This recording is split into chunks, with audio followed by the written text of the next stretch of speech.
तो नमस्कार दोस्तों, आज वीडियो में हम जो है हल करने जा रहे हैं बाल मनोविज्ञान और जो है शिक्षण शास्त्र से संबंधित जो है 50 प्रश्न।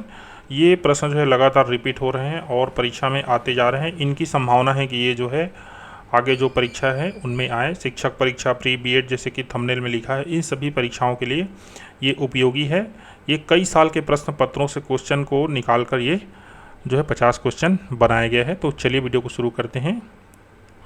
और वीडियो शुरू करने से पहले भाई, अगर आपने मेरा चैनल सब्सक्राइब नहीं किया है तो प्लीज़ सब्सक्राइब द चैनल। और चलिए शुरू करते हैं। तो बाल्यावस्था में व्यक्तित्व होता है, तो देखो हमेशा याद रखो ना, बाल्यावस्था में जो व्यक्तित्व है ना वो बहिर्मुखी होता है। अर्थात जो बच्चा है ना सब चीज़ जस का तस जो है बोल देता है, उसको बोलते हैं बहिर्मुखी। ठीक है।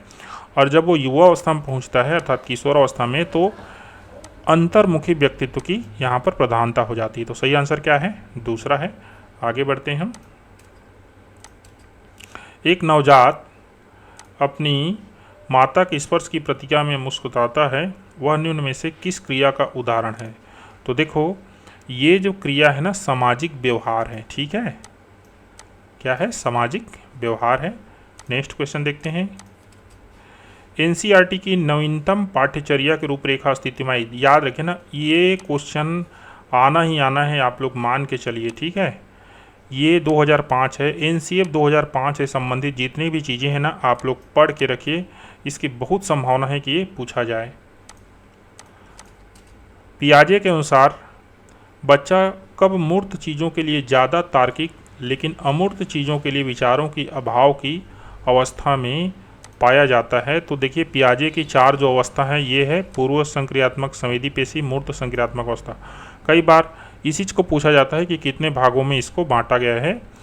तो सही इसका आंसर है सी, मूर्त संक्रियात्मक अवस्था। अमूर्त चीज़ों के लिए विचारों की अभाव जो है वो प्रकट करता है। नेक्स्ट बढ़ते हैं। विलियम किलपेट्रिक को किस शिक्षण विधि में योगदान के लिए जाना जाता है? तो सही आंसर है प्रोजेक्ट विधि। ठीक है, याद रखें ना, खेल विधि के लिए कौन है? खेल विधि हमेशा फ्रोबेल आता है। ठीक है, नेक्स्ट बढ़ते हैं। किसी संस्था के पाठ्यक्रम से तात्पर्य है, याद रखें ना पाठ्यक्रम का तात्पर्य है उस स्कूल में होने वाले जितना भी खेल कूद, पढ़ाई लिखाई, इधर उधर घूमना फिरना, वो सब चीज़ जो है पाठ्यक्रम के अंतर्गत आता है। ठीक है, पाठ्यक्रम का तात्पर्य केवल पुस्तक नहीं, न खेल नहीं, न स्कूल का समय सारणी नहीं। ये इसका सही आंसर है संस्था का संपूर्ण पाठ्यक्रम। ठीक है, नेक्स्ट बढ़ते हैं। पूर्व संक्रियात्मक चिंतन की विशेषता है। पूर्व संक्रियात्मक चिंतन की विशेषता है केंद्रिता। इसके लिए मैंने जो है अलग से एक वीडियो बनाया है, आप जो है ना समय मिलेगा तो देख लीजिएगा। पूरा जो ये जो पियाजे के 4 जो अवस्थाएं हैं ना उनके बारे में डिटेल जो है उसमें। राष्ट्रीय पाठ्यचर्या की रूपरेखा 2005 में निम्न में से किस परीक्षा संबंधी सुधारों को सुझाया गया है? अधिकांश लोग इसमें गलत उत्तर देते हैं, याद रखिए ना। बिल्कुल, आप बिल्कुल याद रखिए। इसके लिए मैं एनसीएफ 2005 और आरटी 2009 उसके लिए अलग से एक और वीडियो है, आप मेरे चैनल में देख लीजिएगा। फिलहाल इसका सही आंसर है कक्षा 10 की परीक्षा ऐच्छिक। अधिकांश लोग ना ये जो है चौथा को आंसर देते हैं, जबकि ये गलत है। फर्स्ट आंसर जो है वो सही है। नेक्स्ट बढ़ते हैं। वाइगोस्की जो थे संज्ञानात्मक विकास के सिद्धांत में इसके फोल्डिंग का अर्थ है। ठीक है, इसके फोल्डिंग का अर्थ ये कई बार पूछा जाता है, इसके फोल्डिंग क्या चीज़ है? तो इसके फोल्डिंग क्या है? अधिक जो होशियार बच्चा है ना उसको कमज़ोर बच्चों के स्वरूप के साथ बिठाना, ताकि कमज़ोर बच्चा भी ना आगे आ सके, सामान्य बच्चों के समान वो भी जो है आगे बढ़ सके। तो इसका आंसर क्या है? तीसरा है। इसके फोल्डिंग शब्द याद रखिएगा। अभिवृद्धि का संबंध बालक के विकास के किस पहलू से है? अभिवृद्धि को कई जने इंग्लिश जो है इसका जो ट्रांसलेशन है ना वो एप्टीट्यूड ले लेते हैं, जबकि ये गलत है। सही आंसर इसका क्या है? शारीरिक है। ठीक है, नेक्स्ट बढ़ते हैं।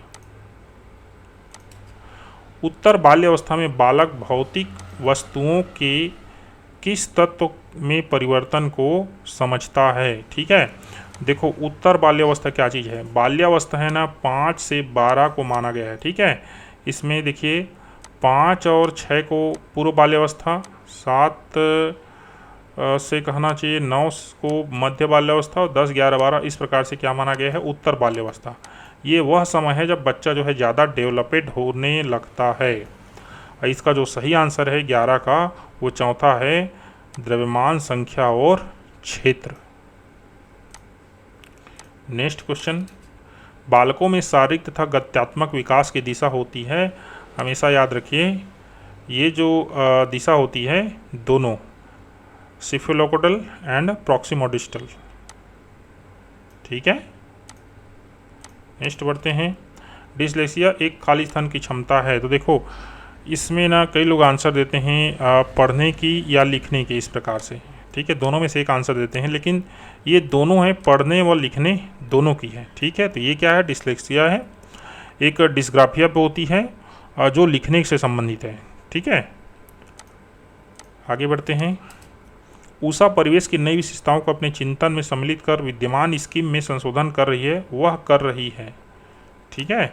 तो देखियो वो पहले से उसके माइंड में जो बना हुआ है स्कीम, जो नियम बना हुआ है, उसको क्या कर रही हो, जो वातावरण में जो उपस्थित जो चीज़ें हैं उसके हिसाब से क्या कर रही हो, संशोधन कर रही है। इसको बोलते हैं समायोजन करना परिवेश के साथ, ठीक है। सही आंसर क्या है, तीसरा है। शिक्षण योग्य बच्चों की बुद्धि लब्धि से हो लगभग 2 क्वेश्चन आपसे पूछे जाना है, और ये आप बिल्कुल जो है माइंड में रखिए। तो शिक्षण योग्य बच्चों की बुद्धि लब्धि कितनी होती है, तो इसका जो सही आंसर है, देखो अधिकांश लोग 90 से 110 दे देंगे, लेकिन नहीं है, 90 से 110 वाले जो है ना, इसको प्रतिभाशाली बालक जो है वो बोला जा सकता है, या फिर उच्च श्रेणी बालक बोला जा सकता है। ये जो है ना 75 से 90 इसका सही आंसर है, लेकिन इस 50 इसमें एड है, तो 50 को हम पिछड़ा बालक बोल सकते हैं। तो पिछड़ा बालक को भी तो आप जो है पढ़ाओगे ना भाई, क्यों नहीं पढ़ाओगे उसको। तो सही आंसर क्या है, 75 से 90, ये औसत श्रेणी के बालक होते हैं। नेक्स्ट बढ़ते हैं, निम्नलिखित में से कौन सूक्ष्म क्रियात्मक कौशल नहीं है। तो देखो सूक्ष्म क्रियात्मक कौशल ऐसे कौशल हैं जिसको जो है ना बच्चा जो है धीरे से या उसको सिखाने से वो सीखता है, और उसमें शरीर के बहुत सारे अंगों का कहना चाहिए समावेश होता है। चलना सीखना, भाषा का विकास, अलग होने की चेष्टा, ये सभी जो है ना सूक्ष्म क्रियात्मक कौशल हैं। ये जो भोजन करना सीखना और अलग होने की चेष्टा करना, इसमें आंसर भाषा का विकास दे रहा है। अब मेरे को कन्फ्यूजन जा रहा है भोजन करना सीखना, ठीक है। बाकी हम आंसर के साथ जाते हैं, तो भाषा का विकास है। आगे बढ़ते हैं, लता जानती है कि पीले और नीले रंग, ठीक है ना, पीले और नीले रंग को मिलाने पर हरा रंग प्राप्त होता है। जब उससे पूछा गया नीले और पीले, यहाँ पीला नीला है, यहाँ नीले पीले के रंग को मिलाने कौन सा रंग प्राप्त होगा, उत्तर नहीं दे पाती। इसका कारण है उसमें रिवर्सिबिलिटी नहीं है, अर्थात उत्क्रमणीयता नहीं है, ठीक है। तो सही आंसर क्या होगा, 2 होगा। ये 3-3, 4-4 बार पूछा जा चुका है। पिछड़ा बालक वह है जो अपने पाठशाली जीवन के मध्य 10-11 वर्ष में अपनी आयु के अनुरूप सामान्य कक्षा से नीचे की कक्षा का कार्य न कर सके। यह कथन किसका है, तो ध्यान रखिए ये जो कथन है ना सिरिल बर्ट का है, ठीक है, ख्याल कीजिएगा। आगे बढ़ते हैं, कोमल शिल्प उपागम है। तो कोमल शिल्प जो उपागम है वो है मनोवैज्ञानिक सिद्धांतों के अनुरूप प्रयोग से। नेक्स्ट बढ़ते हैं, एक शिक्षिका का भावनात्मक बुद्धि लब्धांक ऊंचा है, इसका तात्पर्य है, ठीक है, वो भावनात्मक रूप से जो है बहुत पुष्ट है, इसका तात्पर्य क्या है, वह उच्च बुद्धि वाली है, ये गलत है। विषय वस्तु पर अधिकार, ये भी गलत है। बाल मनोविज्ञान का ज्ञान, ठीक है, यहाँ पर देखिए बाल मनोविज्ञान का ज्ञान, ये जो है ना यही सही है, करेक्ट आंसर। उसको बाल मनोविज्ञान का ज्ञान है, इसलिए भावनात्मक रूप से वो बच्चों को बहुत अच्छे से समझ पाती है। नेक्स्ट बढ़ते हैं, सामाजिक परिवर्तन का सर्वाधिक जो कार्यकारी कारक है ये शिक्षा ही है ना। इस संसार में जितने भी परिवर्तन हुए हैं उसमें शिक्षा ने सबसे ज़्यादा सामाजिक जो है परिवर्तन किया है, आज भी कर रही है। राष्ट्रीय दृष्टि बाधितार संस्थान जो है NIBH कहाँ स्थित है, तो ये स्थित है आपका देहरादून में, ख्याल कीजिएगा। खेल शिक्षण विधि के प्रतिपादक हैं, याद रखें ना, ये हमेशा फ्रोबेल ही आता है, ठीक है। किलपैट्रिक किसके लिए है, प्रोजेक्ट विधि के लिए, तो ये मत भूलिएगा कभी भी। प्रतिभाशाली बालकों में निम्न विशेषता होती है, अधिक महत्वाकांक्षा होती है, बुद्धि लब्धि 110 से अधिक होती है, विस्तृत शब्दकोश होता है और ये सभी होता है। तो ये सही आंसर है, चारों होता है, सॉरी तीनों होता है ऊपर का। तो सही आंसर क्या होगा, ये सभी होता है। सिरिल बर्ट के अनुसार पिछड़े बालकों की बुद्धि लब्धि होती है, तो सिरिल बर्ट के अनुसार जो है बुद्धि लब्धि जो है पिछड़े बालकों की 85 से कम होती है। याद रखिए ना, एक जो है सामान्य देखा जाए तो 75 से 90 जो वह है ना उनको क्या बोला जाता है, सामान्य बुद्धिमत्ता वाला बालक बोला जाता है, सामान्य बुद्धि लब्धि वाला। लेकिन सिरिल बर्ट के अनुसार ये जो है क्या है 85 से 90, अर्थात इनका जो क्राइटेरिया है ना 85 से 110 है सामान्य बालक के लिए, तो ये चीज़ ख्याल कीजिएगा। बेसिक शिक्षा हो तो महात्मा गांधी ने किस पाठ्यक्रम पर बल दिया था, तो ये हस्तकला केंद्रित पर जो है बल दिया था उन्होंने। नेक्स्ट बढ़ते हैं। शिक्षा का अधिकार नियम लागू नहीं होता, जो शिक्षा का जो अधिकार नियम है वो किसके लिए लागू नहीं होता, तो देखो निःशक्त बच्चे नहीं, इस पर लागू होगा भाई। 6 से 14 आयु वर्ग के बच्चे बिल्कुल, 14 से 18, देखो 14 से 18 कौन से बच्चे हैं, अर्थात 18 साल के बच्चा मतलब वो जो है 12वीं कक्षा में आ गया होगा, और 14 साल मतलब कि 5 साल में भर्ती हुआ और 8 साल पढ़ा, मतलब वो 8वीं कक्षा से ऊपर निकल जाएगा। तो जो शिक्षा का जो अधिकार है ना, RT राइट टू एजुकेशन है ना, वो 8वीं कक्षा के बाद वाले विद्यार्थियों के लिए लागू नहीं है। तो सही आंसर कौन है, यहाँ पर तीसरा है C। इनमें से कौन पाठ्यचर्या 2005 का मार्गदर्शी सिद्धांत नहीं है, ये डिसीजन मेकिंग वाला जो है ना प्रश्न होता है, तो इसको आप लोग थोड़ा से समझ के बनाया कीजिए। ज्ञान को स्कूल के बाहरी जीवन से जोड़ना, मैं तो कहता हूँ 2005 वाला जो है ना उसको पढ़िए, वीडियो मेरे चैनल में मिल जाएगी आपको। पढ़ाई की रटन पढ़ाई से मुक्त करना, ये इसका है, ये सिद्धांत नहीं है। अंग्रेजी भाषा में शिक्षा देना, याद रखें ना, अंग्रेजी भाषा में शिक्षा जरूर देते हैं हम लोग, लेकिन ये उसका सिद्धांत नहीं है। तो सही आंसर कौन है, तीसरा है। नेक्स्ट बढ़ते हैं। तनाव और क्रोध की अवस्था है, ये हमेशा आप किशोर अवस्था में टिक लगाएंगे, ठीक है। आगे बढ़ते हैं। मैकडूगल के अनुसार मूल प्रवृत्ति जिज्ञासा का संबंध संवेग कौन है, भय, घृणा, आश्चर्य। तो जिज्ञासा जो है वो आश्चर्य से रिलेटेड है, शब्द से आप देख सकते हैं, इसमें कोई समस्या नहीं होना चाहिए किसी को।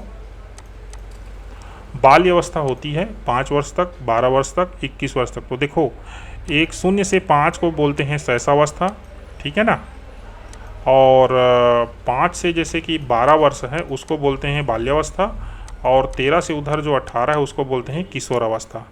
तो क्या बोला है यहाँ पर प्रश्न में, प्रश्न हमको बोल रहा है कि बाल्यावस्था होती है, तो बाल्यावस्था कहाँ तक हो गई फिर, तो 12 वर्ष तक, ठीक है। शारीरिक विकास का क्षेत्र है, तो शारीरिक विकास का क्षेत्र ना स्नायु मंडल है, ठीक है, ये हमेशा याद रखिएगा। व्यक्तित्व विकास की अवस्था है, अधिगम एवं वृद्धि, व्यक्ति वृत्ति अध्ययन, उपचारात्मक अध्ययन, इनमें से कोई नहीं, तो इसका सही आंसर है अधिगम एवं वृद्धि, ठीक है। RT अधिनियम कब अस्तित्व में आए, इसमें बहुत सारे लोग गलत आंसर देते हैं ना, बहुत सारे लोग गलत देते हैं। आपके हिसाब से क्या होगा, आप लोग नीचे बताइए। तो देखो ये ना 4 अगस्त, इसको देखो RT अधिनियम 2009 इसका नाम है।